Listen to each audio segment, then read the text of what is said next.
स्वागत है आप सभी का द वर्ल्ड टुनाइट में। मैं हूं आलोक सिंह। अफगानिस्तान में हेरात में आज एक भारतीय कर्मचारी का अपहरण कर लिया गया है। स्थानीय अधिकारियों के मुताबिक जिस शख्स का अपहरण हुआ है वो किसी गैर सरकारी संगठन के लिए काम कर रहा था। पुलिस के मुताबिक सोमवार सुबह एक बंदूकधारी ने कार्यस्थल से उसे अगवा कर लिया। हालांकि अब तक इसकी जिम्मेदारी किसी आतंकी गुट ने नहीं ली है। इससे पहले 27 मई को हेरात में भारतीय वाणिज्य दूतावास पर भी हमला हुआ था, जिसका लश्कर-ए-तैयबा ने अंजाम दिया था। वहीं विदेश मंत्रालय का कहना है कि भारत सरकार इस मामले में अधिकारियों के संपर्क में है और अपहृत भारतीयों को छुड़ाने के प्रयास कर रही है। विदेश मंत्रालय का कहना है कि जिस शख्स का अपहरण हुआ है वो एजुकेशन सेक्टर से जुड़ा है और तमिलनाडु राज्य का रहने वाला है।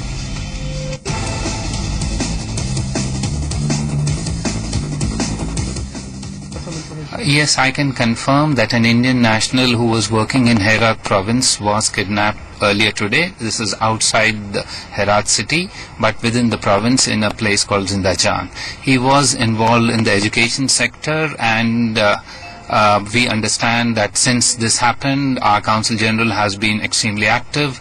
He's been in touch with the Governor of Herat, with the Police Chief of Herat and the other authorities. This is an evolving situation, so at this stage this is what we can share with you and we will provide you further information as this becomes available. Sir, last week रक्षा विशेषज्ञ भरत वर्मा का कहना है कि भारत सरकार को अफगानिस्तान के हालात को लेकर गंभीरता से कदम उठाने चाहिए।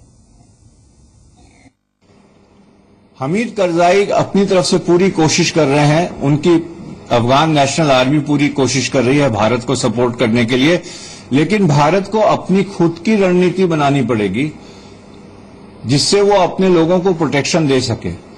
हम अफगानिस्तान से निकलने को तैयार नहीं है, जो बिल्कुल वाजिब है, हमारे इंटरेस्ट में है, हमारे फेवर में है। हम अफगानिस्तान में हमें होना चाहिए, हमारे जियोपॉलिटिकल इंटरेस्ट में है, लेकिन हमारे जो लोग हैं वहां उनको प्रोटेक्शन भारत सरकार कैसे देगी, और इसमें कई चीजें आती है, मिलिट्री डिप्लोमेसी आती है, दूसरी चीजें आती है। अफगानिस्तान गवर्नमेंट के साथ मिलके हमें एक पूरी रणनीति बनानी पड़ेगी जिससे मैक्सिमम प्रोटेक्शन हमारे भारत नेशनल्स को वहां पर मिल सके। शनिवार को तालिबान ने 5 साल बाद एक अमेरिकी सैनिक को रिहा किया, जिसके बदले अमेरिका ने भी ग्वांतानामो बे की जेल में बंद 5 अफगान कैदियों को रिहा किया। अमेरिका और वो बेलगेट के परिवार की तरफ से तो पहले रिहाई पर खुशी जताई जा चुकी है, लेकिन तालिबान ने अपने साथियों की रिहाई को बड़ी जीत करार दिया है।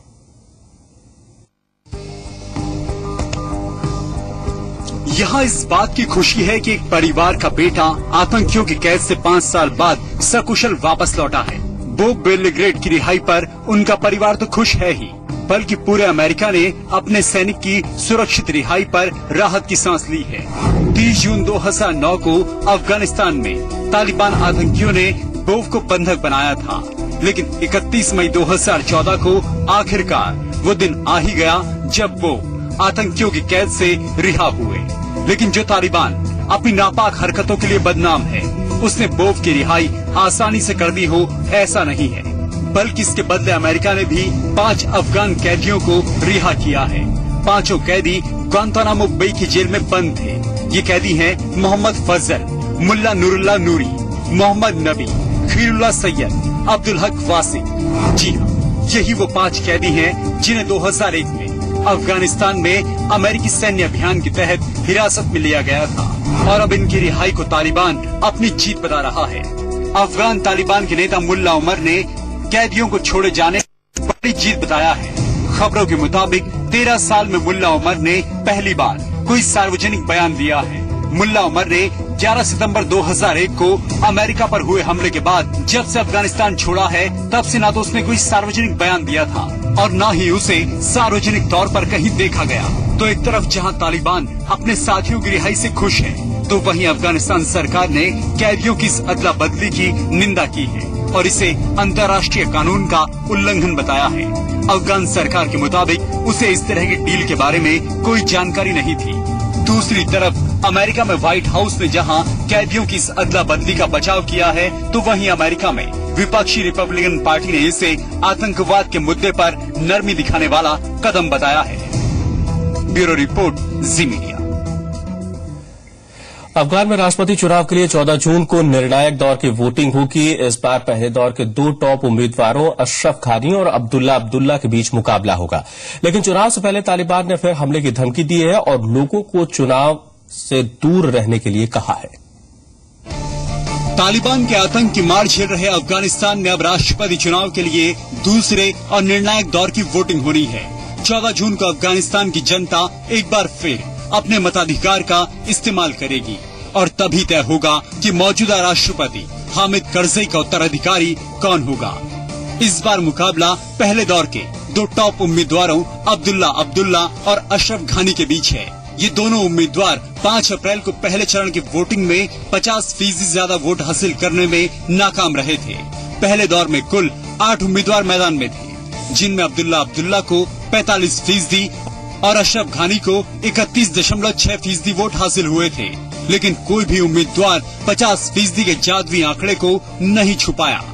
यही वजह है कि अब 14 जून को दोनों उम्मीदवारों के बीच निर्णायक मुकाबला होगा। लेकिन चुनाव से करीब 2 हफ्ते पहले एक बार फिर तालिबान ने हमले की धमकी दी है। तालिबान ने कहा है कि वो चुनाव के दौरान हमले करेगा, इसलिए आम लोग चुनाव से दूर रहें। अफगानिस्तान की सत्ता से साल 2001 में बेदखल हुए तालिबान ने 5 अप्रैल को पहले चरण के दौरान भी हमलों की धमकी दी थी। लेकिन तब अफगान चुनाव आयोग की सतर्कता और सुरक्षा बलों की मुस्तैदी की वजह से तालिबान अपने मंसूबों को अंजाम देने में नाकाम रहा था। अफगानिस्तान इस वक्त कमजोर अर्थव्यवस्था, अव्यवस्था और असुरक्षा के दौर से गुजर रहा है। यही देखते हुए तालिबान इस मौके को दोबारा सत्ता में लौटने के लिए मुफीद मान रहा है। अफगानिस्तान के संविधान के मुताबिक एक शख्स 2 बार से ज्यादा राष्ट्रपति नहीं रह सकता, इसलिए जो भी नया राष्ट्रपति चुना जाएगा उसे करजई के बाद वो कुर्सी संभालनी होगी जिसमें फूल कम और कांटे ज्यादा हैं। नए राष्ट्रपति को विदेशी सेनाओं की वापसी के बाद अंदरूनी सुरक्षा दुरुस्त करने के साथ साथ गिरती अर्थव्यवस्था को भी संभालना होगा। वहीं 13 साल से सत्ता से बाहर बैठे तालिबान से निपटना भी एक बड़ी चुनौती होगा। ब्यूरो रिपोर्ट, जी मीडिया। और अब बात सीरिया की, जहां मंगलवार को राष्ट्रपति चुनाव के लिए वोटिंग होनी है। 3 साल से गृहयुद्ध की आग में झुलस रहे सीरिया में खुद राष्ट्रपति बशर अल असद तीसरी बार चुनावी मैदान में है, जो पिछले 14 सालों से सत्ता में है। ऐसे में इसे चुनाव कम और जनमत संग्रह ज्यादा माना जा रहा है।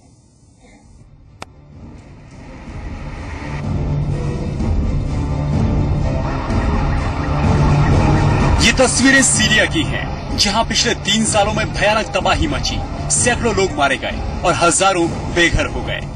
और जो सीरिया में रह गए उनके लिए भी मुसीबतें कम नहीं हैं। लेकिन एक बार फिर जब सीरिया की जनता को अपने भविष्य के फैसले के लिए वोट करना है। जी हां, सीरिया में इस वक्त हर तरफ बशर अल असद के पोस्टर नजर आ रहे हैं और गृह युद्ध के बीच यहां चुनावी पारा चढ़ा हुआ है। मंगलवार को सीरिया की जनता नए राष्ट्रपति को चुनने के लिए वोट करेगी। ये पहली बार है जब सीरिया में एक से ज्यादा उम्मीदवार राष्ट्रपति चुनाव के लिए मैदान में हैं। इस बार 14 साल से सत्ता में बैठे असद का मुकाबला मेहर अब्दुल हाफिज और पूर्व मंत्री हसन अल नूरी से है। विशेषज्ञों की माने तो असद के मुकाबले में खड़े दोनों उम्मीदवार कहीं नहीं टिकते, क्योंकि आज भी 4 दशक से सत्ता में बने असद परिवार का दबदबा पूरे सीरिया में है। विशेषज्ञ मानते हैं कि ये चुनाव कम और जनमत संग्रह ज्यादा है, जिसके बाद असद एक बार फिर 7 सालों के लिए सत्ता पर काबिज हो जाएंगे।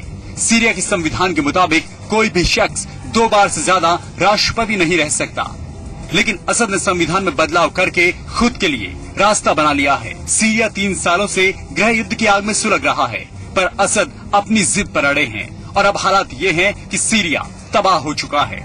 असद सरकार की तरफ से चुनाव कराए जाने का अंतर्राष्ट्रीय समुदाय ने भी विरोध किया है। संयुक्त राष्ट्र और पश्चिमी देश चुनाव को ये कहते हुए अवैध करार दे चुके हैं कि सीरिया की आधी से ज्यादा आबादी देश छोड़ चुकी है, इसलिए चुनाव को वैध नहीं कहा जा सकता। असद के राज में जनता मर रही है, लेकिन चुनाव में असद ने नारा दिया है साथ का, यानी एकजुट होने का।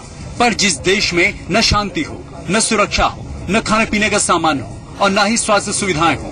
ऐसे देश में किसी शासक की तरफ से साथ आने का नारा बेमानी सा लगता है, पर फिलहाल इंतजार है मंगलवार का, जब सीरिया की जनता अपने मताधिकार का इस्तेमाल करेगी और तय करेगी कि सत्ता में कौन रहेगा, असद या फिर कोई और। ब्यूरो रिपोर्ट, जी मीडिया। सीरिया संकट को 3 साल पूरे हो चुके हैं। इन 3 सालों में सीरिया में भयानक तबाही हुई है। हिंसा और त्रासदी झेल रहे इस देश में अब तक 1 लाख से ज्यादा लोग मारे जा चुके हैं, जबकि लाखों लोगों ने देश छोड़कर दूसरे देशों में शरण ली है। सीरिया में शांति की कोशिशों को लेकर हुई अब तक सभी बैठकें नाकाम रही हैं और ये देश अभी भी सिर्फ तबाही झेल रहा है।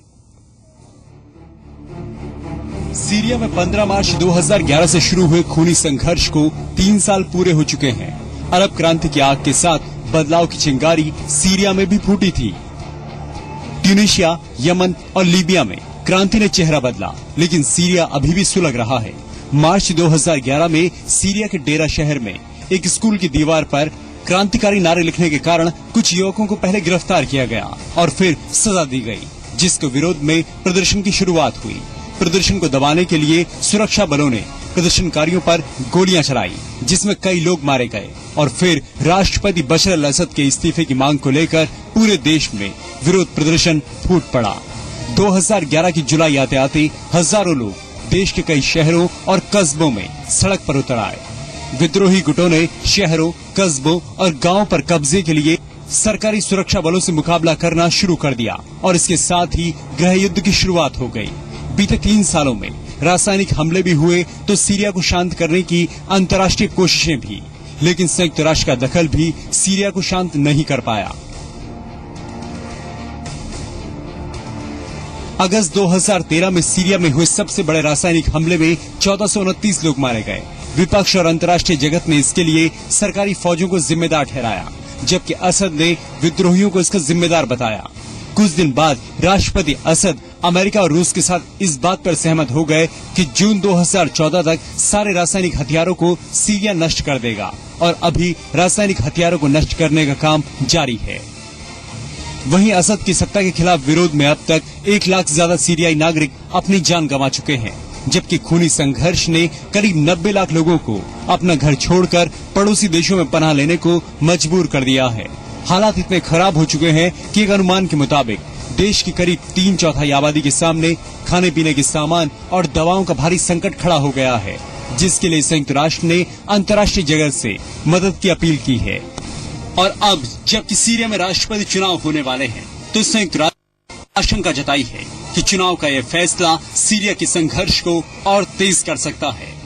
ब्यूरो रिपोर्ट, जी मीडिया।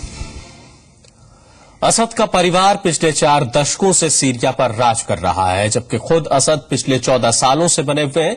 देखिए कैसे संयोग से मिली थी बशर अल असद को सत्ता, जिस पर आज वो इतरा रहे हैं। सीरिया को आज अपने तरीके से चलाने वाले शख्स का नाम है बशर अल असद।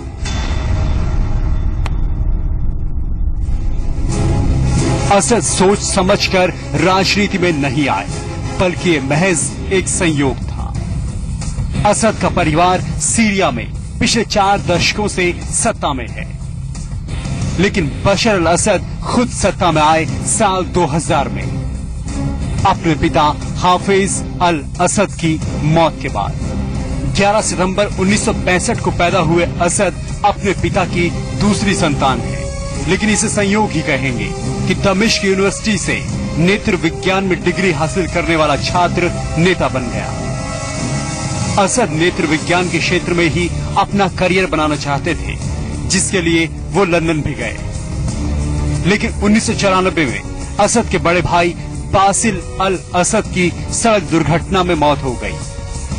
असद के भाई को ही उनके पिता के राजनीतिक उत्तराधिकारी के तौर पर तैयार किया जा रहा था, लेकिन साल 2000 में पिता की मौत के बाद सीरिया की कमान असद के हाथों में आ गई। सीरिया की सत्ता मिलने के बाद पहले 6 सालों में उन्होंने अपनी मिलिट्री ट्रेनिंग पूरी की और अरब जगत के साथ साथ बाकी दुनिया के नेताओं से मुलाकात की। ये वो वक्त था जब असद ने सीरियाई राजनीति की हर छोटी बड़ी चीज को जान लिया था। बशर अल असद के सत्ता संभालते ही सरकार के वफादारों ने रास्ते की अड़चनों को दूर किया, जुलाई 2000 में सीरिया में हुए जनमत संग्रह में असद के समर्थन में 97% वोट पड़े और फिर संविधान में बदलाव करके 34 साल के असद को देश का राष्ट्रपति बना दिया गया। फिर साल 2007 में दूसरी बार 97% वोटों के साथ असद ने जनमत संग्रह में जीत हासिल की और अगले 7 साल के लिए फिर सीरिया की कमान थाम ली। ब्यूरो रिपोर्ट, जी मीडिया।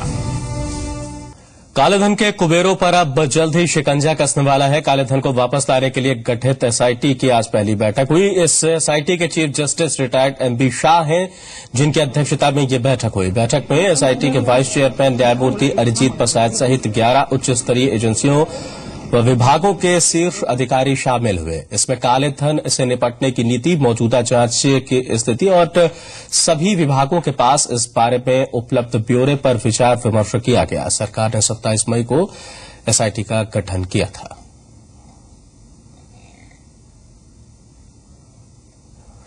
अब हम आपको दिखाते हैं मोदी सरकार की बनाई एसआईटी में कौन कौन सदस्य हैं और आखिर कितना काला धन है जो अब देश में वापस आ सकता है। विदेशों में जमा काला धन वापस लाने के लिए स्पेशल इन्वेस्टिगेशन टीम ने काम करना शुरू कर दिया है। साथ ही काले धन के कुबेरों पर लगाम कसने की तैयारी भी शुरू हो गई है। एक रिपोर्ट के मुताबिक दुनिया भर में भारत का करीब 27,72,000 करोड़ रुपया बतौर काला धन छिपा हुआ है।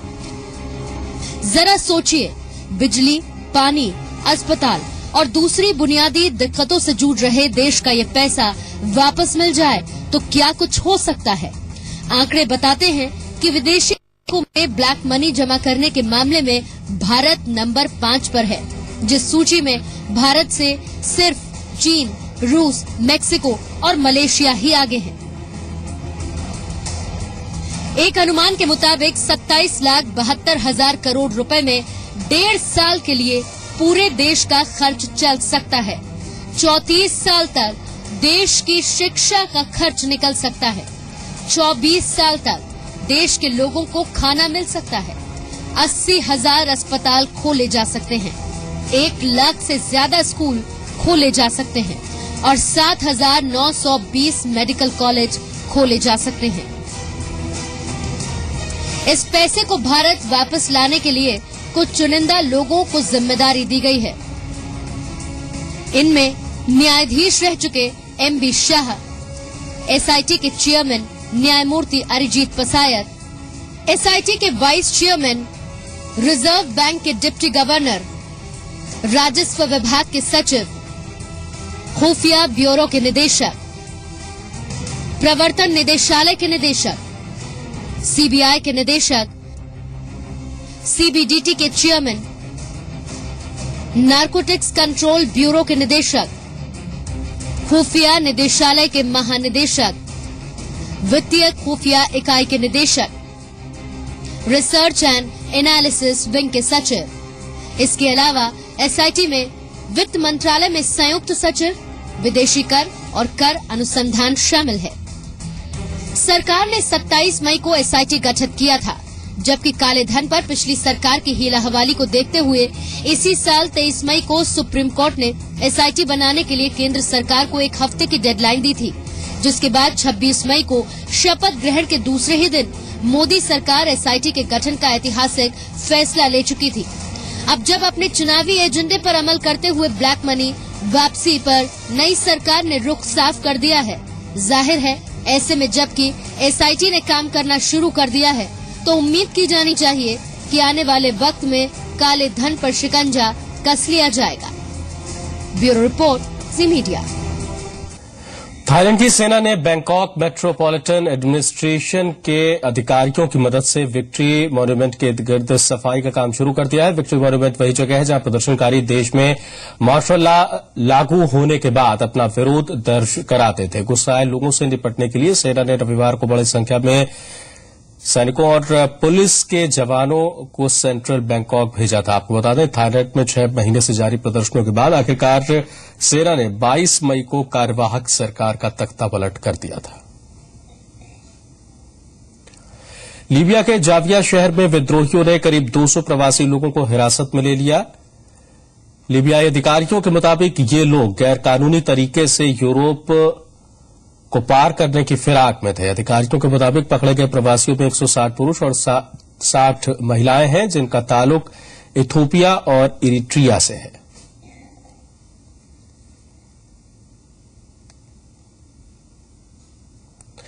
अफ्रीकी देश कैमरून में संदिग्ध बंदूकधारियों ने इटली के 2 प्रीस्ट और कनाडा की एक नन को रिहा कर दिया। बंदूकधारियों ने नाइजीरिया की सीमा के पास से 4 अप्रैल को इन लोगों का अपहरण किया था। हालांकि अभी तक किसी भी संगठन ने अपहरण की जिम्मेदारी नहीं ली है, लेकिन कैमरून के अधिकारियों के शक की सुई नाइजीरिया के चरमपंथी संगठन बोको हरम की तरफ जा रही है।